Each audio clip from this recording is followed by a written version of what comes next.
Voilà, donc on va reprendre la méditation de l'évangile de Matthieu. Et nous en sommes arrivés au chapitre 13 et au verset 44. Chapitre 13, verset 44.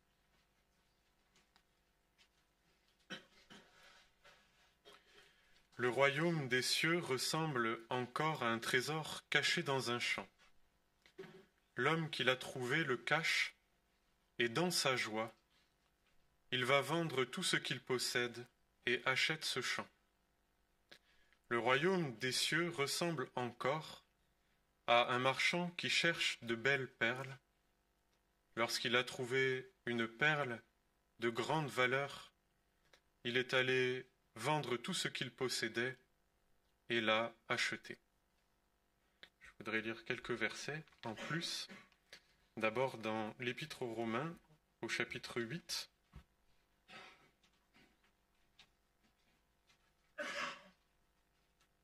Et au verset 31, chapitre 8, verset 31. Que dirons-nous donc de plus? Si Dieu est pour nous, qui sera contre nous? Et c'est surtout la suite qui m'intéresse. Lui qui n'a pas épargné son propre Fils, mais l'a donné pour nous tous, comment ne nous accorderait-il pas aussi toutes choses avec lui? Un petit peu plus loin dans la première épître de Jean, au chapitre 4 et au verset 9, 1 Jean 4, verset 9.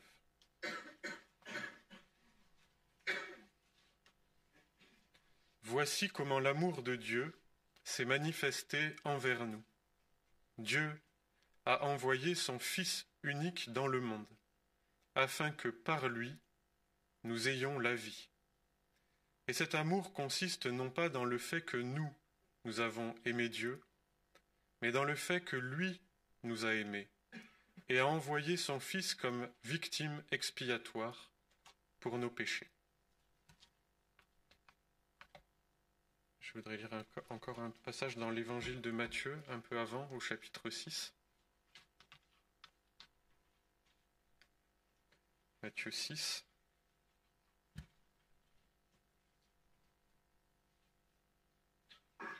Verset 19. Matthieu 6, verset 19.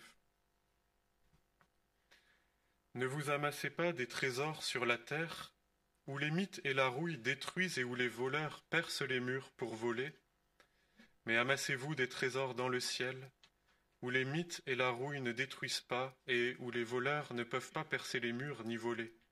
En effet, là où est ton trésor, là aussi sera ton cœur. L'œil est la lampe du corps. Si ton œil est en bon état, tout ton corps sera éclairé. Mais si ton œil est en mauvais état, tout ton corps sera dans les ténèbres. Si donc la lumière qui est en toi est ténèbre, combien ces ténèbres seront grandes? Personne ne peut servir deux maîtres, car ou il détestera le premier et aimera le second, ou il s'attachera au premier et méprisera le second. Vous ne pouvez servir Dieu et Mammon. Et un dernier passage dans l'Exode au chapitre 35. Exode au chapitre 35.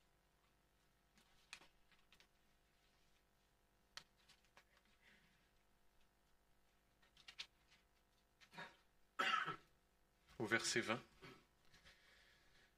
Exode chapitre 35, verset 20. Toute l'assemblée des Israélites sortit de la présence de Moïse, et tous ceux qui étaient bien disposés et animés de bonne volonté vinrent rapporter une offrande à l'Éternel pour les travaux de la tente de la rencontre, pour tout son service et pour les vêtements sacrés. Des hommes et des femmes vinrent. Tous ceux dont le cœur était bien disposé apportèrent des boucles, des anneaux, des bagues, des bracelets, toutes sortes d'objets en or. Chacun présenta l'offrande d'or qu'il avait consacrée à l'Éternel. Tous ceux qui avaient des étoffes teintes en bleu, en pourpre, en cramoisi, du fin lin et du poil de chèvre, des peaux de bélier, teintes en rouge et des peaux de dauphin, les apportèrent. Tous ceux qui prélevèrent de l'argent et du bronze apportèrent cette offrande à l'Éternel. Tous ceux qui avaient du bois d'acacia pour les objets destinés au service l'apportèrent. Toutes les femmes qui avaient de l'habileté se mirent elles-mêmes au filage, et elles apportèrent le résultat de leur travail, des fils teints en bleu, en pourpre, en cramoisi et du fin lin. Toutes les femmes dont le cœur était bien disposé et qui avaient de l'habileté filèrent du poil de chèvre. Les chefs du peuple apportèrent des pierres d'onyx et d'autres pierres pour la garniture de l'éphod et du pectoral, des aromates et de l'huile pour le chandelier, pour l'huile d'onction et pour les parfums odoriférants. Tous les Israélites, hommes et femmes, dont le cœur était disposé à contribuer à l'œuvre que l'Éternel avait ordonnée par l'intermédiaire de Moïse, apportèrent ces offrandes volontaires à l'Éternel. Ici, Jésus poursuit son enseignement sur la nature du royaume et il le compare à deux choses. D'abord à un trésor caché dans un champ qu'un homme découvre, qu'il cache et repartant, allant vendre tout ce qu'il a, obtient l'argent pour acheter le champ et obtenir le trésor qu'il y a dedans. Et l'autre comparaison est celle d'une perle de grand prix, où, là encore, un homme qui cherche des perles de grand prix en trouve une, va vendre tout ce qu'il possède et achète cette perle. Cet enseignement met l'accent sur la valeur inestimable que représente et que contient le royaume de Dieu.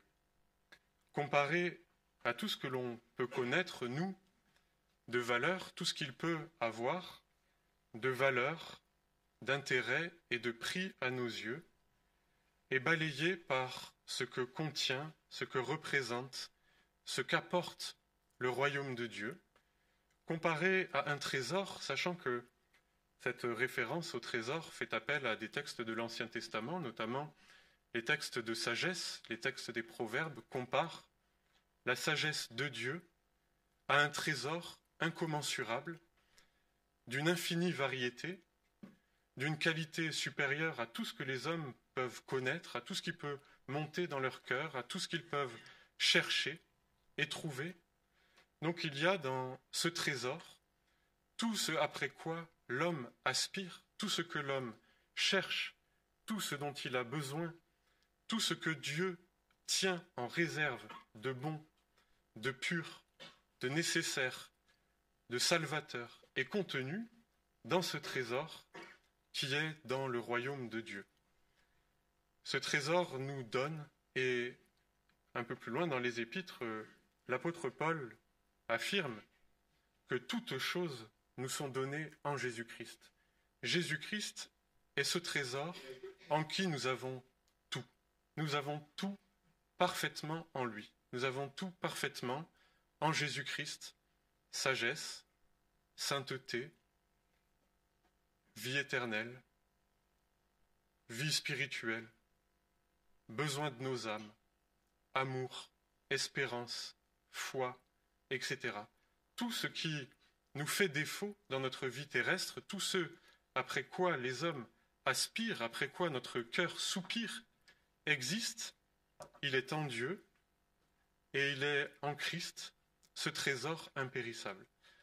En comparaison, tout ce que nous connaissons, tout ce qui peut peut-être aussi exalter notre cœur, je dirais susciter aussi nos préoccupations, la parole le considère comme étant de peu de valeur, de peu de prix, de telle sorte que cet homme qui découvre le trésor dans le champ est prêt à tout abandonner, à tout sacrifier, à tout vendre pour obtenir ce trésor-là, pour obtenir cette perle-là.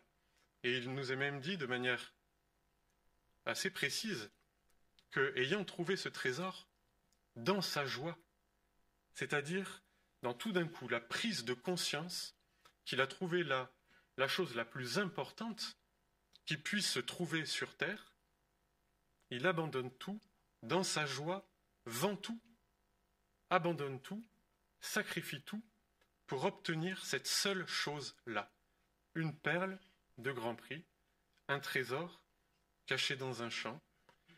Et cet élan de joie, cet élan, je dirais, d'abandon, de tout abandonner pour posséder, avoir ce après quoi on a aspiré, peut-être parfois même sans le savoir, qui était tapi dans les besoins obscurs de nos cœurs, quand tout à coup, par Jésus-Christ, nous est révélé l'amour de Dieu et, je dirais, la satisfaction promise de ce à quoi l'homme est appelé.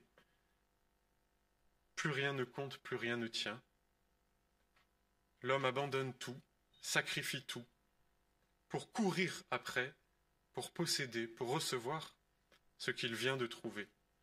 Je me suis posé la question de savoir si l'on était encore capable d'avoir ce genre de grand élan de joie devant la manifestation d'un salut et d'une personne, Jésus-Christ, son œuvre. Est-ce que le fait de connaître, de savoir que sont en lui tous les trésors de la sagesse, tous ceux que l'homme cherche et aspire, est-ce que cela suscite en nous une grande joie qui conduise à tout abandonner, à tout laisser pour le suivre? Est-ce que nous sommes encore capables de ce genre d'émotions, de grandes émotions, d'émotions aussi qui conduisent dans une forme de radicalité, tout abandonner, tout vendre, tout laisser, pour obtenir une seule chose? Et le sentiment que j'avais, c'était que nous n'étions plus capables, vraiment, d'avoir à la fois ce genre de grande joie, de découvrir quelque chose, la chose qui nous manque, peut-être aussi parce que nos besoins ne nous sont pas très visibles, nos besoins nous semblent moins grands, et que le contraste entre la réalité de nos besoins et ce que Dieu propose n'est pas si marqué, n'est pas si profond, n'est pas si dramatique, n'est pas si existentiel et si nécessaire. Parce que c'est vrai que nous sommes une génération, et il faut quand même le reconnaître et le constater. J'ai lu les derniers temps quelques romans d'une écrivaine d'aujourd'hui qui le fait vraiment ressurgir avec beaucoup d'évidence. Une génération qui n'est plus tellement capable de grandes joies, de grandes inquiétudes, de grands engagements. Nous ne sommes ni chauds, ni froids. Dans beaucoup de domaines de nos vies, nous nous contentons de peu. Nous ne sommes pas vraiment capables de grandes joies, de grandes émotions, mais ni non plus très capables de grandes tristesses, de grands désespoirs. Nous n'avons pas de grandes causes auxquelles nous sacrifier. Aujourd'hui, nous n'avons plus, dans notre génération, de grandes choses à défendre, des utopies, des idéaux, des désirs, des espoirs qui sont absolument nécessaires pour survivre, pour maintenir la tête hors de l'eau, tellement le monde qui nous entoure nous est insupportable et révoltant et que nous en désirions changer quelque chose. Nous sommes ni chauds ni froids. La parole appelle cette réalité et c'est un esprit général. Ce n'est pas seulement individuel, c'est quelque chose de très répandu, de très commun. Une tiédeur, un manque d'intérêt, un manque d'enthousiasme, un manque de réactivité. Je dirais, tout semble comme amoindri, atténué, parce que nous vivons dans une sorte de situation où nos cœurs, ce qui fait la joie du cœur, ce qui fait la grande détresse du cœur, ce qui fait les grands besoins du cœur, sont comme amortis et ne créent pas de grands drames. Nous n'avons pas de grands drames, nous n'avons pas non plus de grandes aspirations. Nous sommes des gens qui nous contentons finalement d'assez peu et qui vivons dans une terre assez tiède. Je dirais, si nous avons trop chaud, on met la clim. Si on a trop froid, on met le chauffage, on vit dans une sorte d'intermédiaire permanent, ni vraiment engagé à droite, ni vraiment engagé à gauche, mesuré en toute chose, assez sage,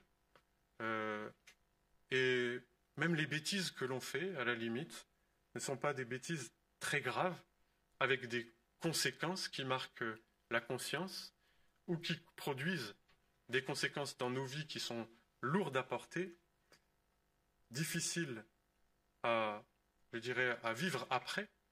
Nous péchons de manière numérique, le péché est comme déréalisé, et ses conséquences et son impact dans la conscience aussi.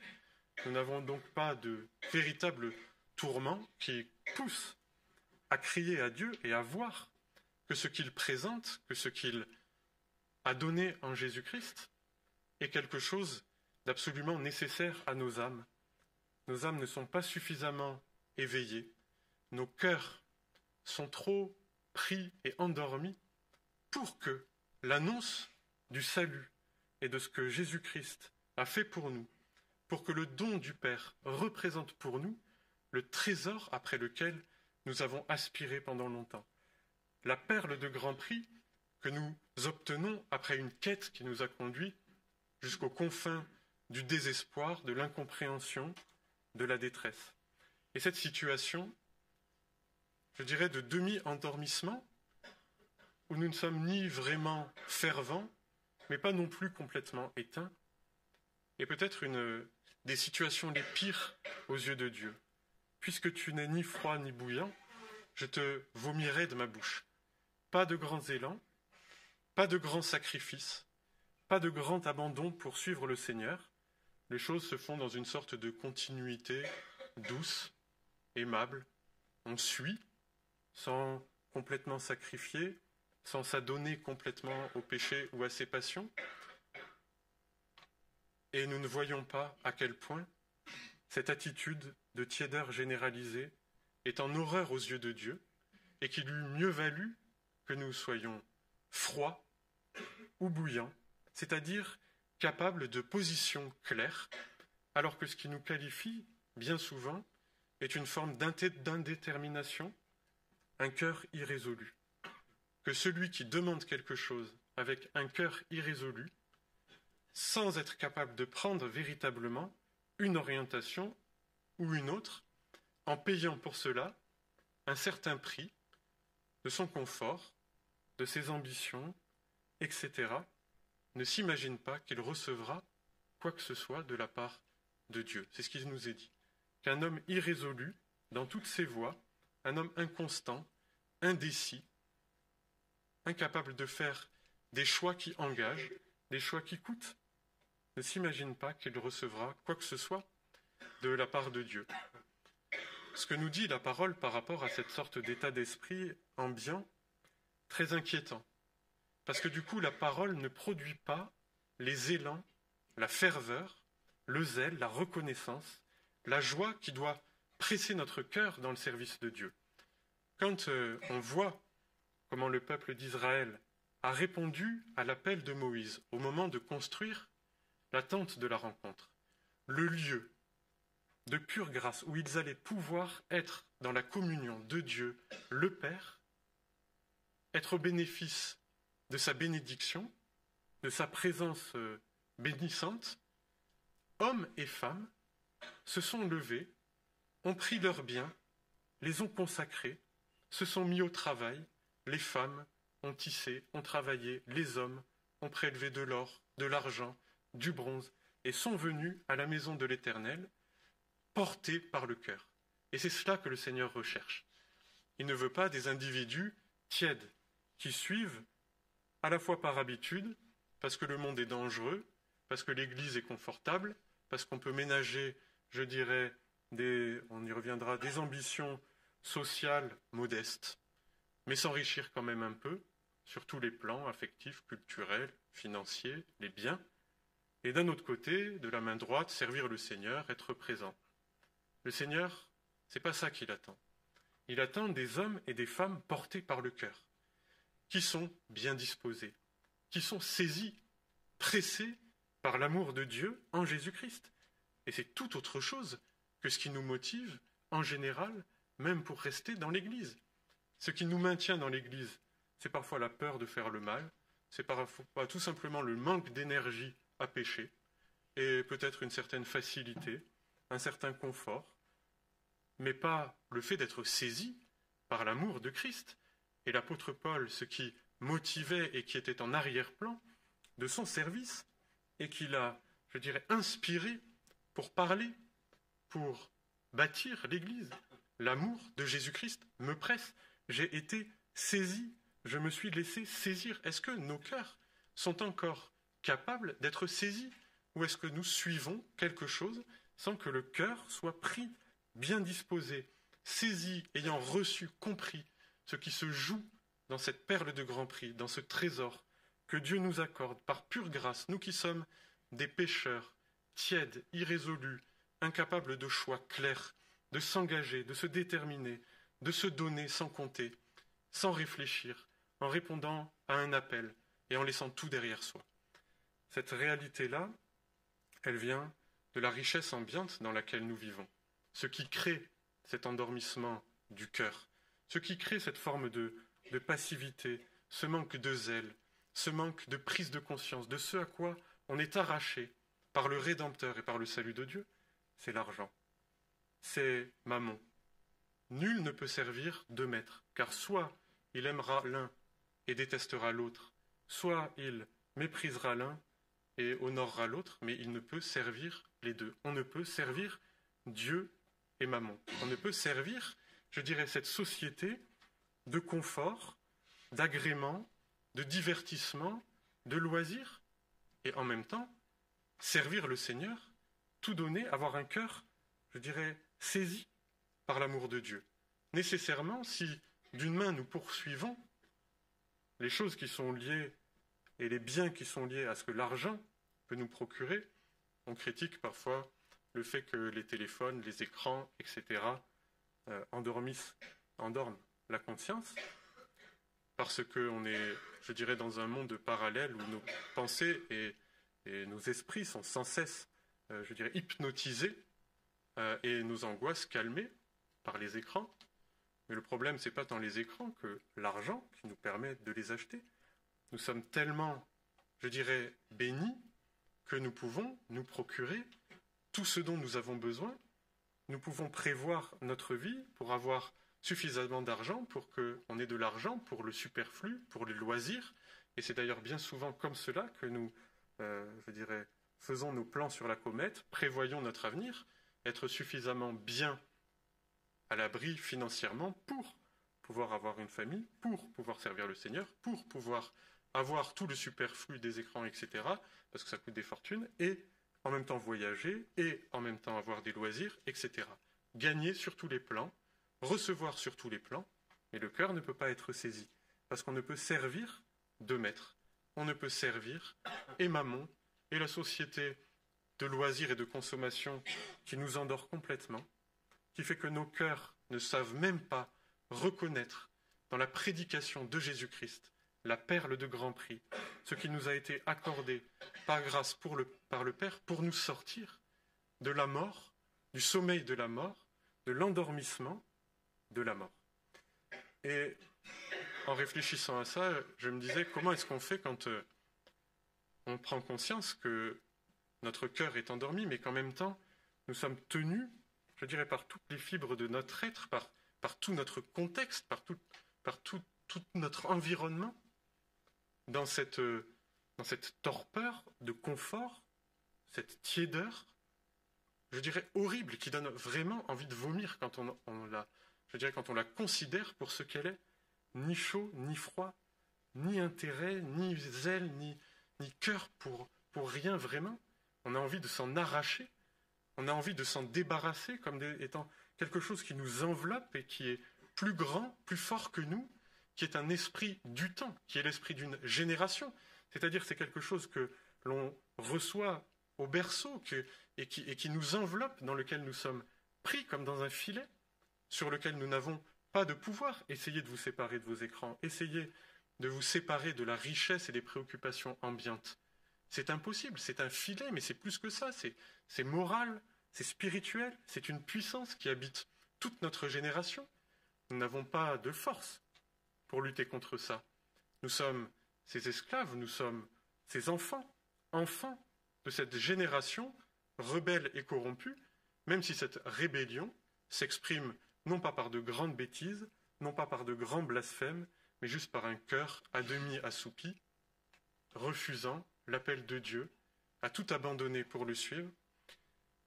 Et j'ai lu il n'y a pas très longtemps un article qui m'a ramené à un texte de la parole, qui se trouve dans une épître de Paul, et qui dit avec clarté qu'en mourant à la croix, en ressuscitant, et en montant dans les cieux à la droite du Père, Jésus-Christ a triomphé de toute domination, de toute puissance et de toute autorité dans les lieux célestes et sur la terre. Cette puissance de sommeil, d'endormissement, liée à la puissance de Mammon et à la puissance de l'argent, ce sont des puissances, c'est une puissance spirituelle. Mammon, l'amour des biens, l'amour de la possession, du loisir et des conforts, est une puissance spirituelle qui nous enveloppe. Mais Christ a vaincu, et toutes les puissances ont été détrônées, ridiculisées, dévoilées par la résurrection de Jésus-Christ d'entre les morts. Il est Seigneur et il est Sauveur. Notre espoir pour nous arracher à cette torpeur est que nous puissions prendre conscience de ce que représente la perle de Camprie, c'est la victoire de Jésus-Christ sur l'esprit du temps, la victoire de Jésus-Christ sur notre cœur endormi, ce regard de foi auquel il nous appelle. Si tu regardes à Jésus-Christ triomphant, si tu regardes dans la foi à Jésus-Christ ressuscité, alors il peut faire dans ton cœur ce que tu es incapable de faire toi-même. Il peut t'affranchir de la puissance du sommeil spirituel, de la puissance de Mammon, parce qu'il est venu pour détrôner ce qui, dans nos cœurs et à nos yeux, a le plus de valeur, ce à quoi nous avons donné une fausse valeur et qui, aujourd'hui, règne sur nos vies, nous rend esclaves et nous empêche d'être libres pour servir Dieu avec un cœur entier, rempli de zèle, pressé par l'amour du Christ. Et cette réalité-là, l'amour de Dieu pour son Fils, c'est que lui a donné, pour nous qui sommes des pécheurs, pour nous qui sommes des idolâtres au cœur endormi, il a donné lui, ce qu'il avait de plus précieux. Et à chaque fois qu'il est dit « Dieu a tant aimé le monde », qu'il a donné son Fils, il est précisé « Dieu a tant aimé le monde » qu'il a donné son Fils unique, pour que quiconque croit en lui ne périsse pas, mais qu'il ait la vie éternelle, la vie véritable, la vie d'un cœur réveillé, la vie d'un cœur saisi par l'amour de Christ. C'est pas l'amour, c'est pas la vie, la semi-vie, la vie tiède que nous acceptons et dans laquelle nous nous complaisons souvent. C'est bien autre chose. C'est quelque chose de céleste, c'est quelque chose de transcendant, c'est quelque chose de spirituel. Et cette vie véritable, cette vie entière, cette vie céleste, elle nous est donnée en Jésus-Christ, parce que Dieu a tant aimé, il nous a tant aimé, qu'il a donné lui ce qu'il avait de plus précieux, son Fils unique. Qu'est-ce que ça veut dire quand il est dit son Fils unique? C'est que le Père n'avait qu'un seul Fils. C'est son Fils, le seul, l'unique, celui qu'il aimait par-dessus tout, puisqu'il a dit devant tous, par cette confession, au moment du baptême de Jésus, « Voici mon Fils bien-aimé, celui dans lequel mon âme a pris plaisir. Écoutez-le, recevez-le, aimez-le, servez-le. » Il a donné pour nous ce qu'il avait de plus précieux, ce qu'il aimait le plus. Il a accepté que son Fils meure à la croix pour nous, pour que nous soyons délivrés de la puissance du monde et que nous puissions faire, comme nous y invite l'Épître aux Hébreux, nous dégager de ce péché qui nous enveloppe si facilement, afin que nous courions dans la carrière et que nous soyons des hommes et des femmes aussi, saisis par le cœur, portés par le cœur dans l'œuvre du Seigneur. Pas seulement par l'habitude, pas seulement par défaut, pas seulement par possibilité plutôt qu'une autre, pas seulement parce qu'on y est né, pas parce qu'on y a grandi, mais parce que l'amour de Dieu s'est révélé à nous. En Jésus-Christ, il est la perle de leur prix qui mérite que nous abandonnions tout, que nous quittions tout, que nous sacrifions tout pour le suivre et le servir. Je vous invite à prier pour terminer.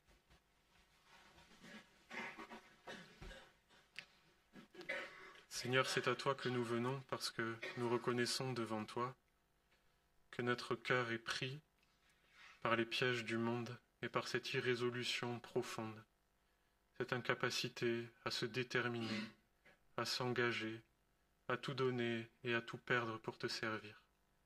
Je te demande, Seigneur, s'il te plaît, par ta grâce et par ton esprit, de saisir nos cœurs par ton amour, de révéler à nos cœurs ce que tu as fait en Jésus-Christ, ce que tu as consenti, de perdre toi-même, ton Fils bien-aimé, le Fils de ton amour, ton unique, pour que nous soyons arrachés des pièges de la mort et des pièges du diable, pour que la puissance qui s'appesantit sur nous, qui est à nos yeux, qui est celle de l'argent, qui est celle des biens de ce monde, soit vaincue et que nous soyons comme affranchis, comme libérés, et saisis tout à nouveau pour te servir, portés par le cœur. Nous te prions, Seigneur, de le faire bien au-delà de ce que nous sommes capables de comprendre et de percevoir, parce que nous y ouvrons nos cœurs. Nous regardons à toi dans un regard de supplication et de foi. Nous ne sommes pas capables de nous dégager de cette ambiance et de cet esprit qui agit parmi les fils de la rébellion, parmi cette génération corrompue, qui résiste passivement à ton appel, qui vit dans un entre-deux et dans la tiédeur. Et nous acceptons ton appel d'amour. Tu dis que on n'est pas digne de devenir tes disciples si on n'accepte pas de tout perdre pour toi. Et Seigneur, nous voulons l'accepter dans la foi en croyant à tes promesses, en croyant que tu nous as sauvés, que tu nous as aimés et que tu pourvoiras à tous nos besoins. Nous acceptons de te suivre et de répondre à ton appel par le nom de Jésus-Christ. Amen.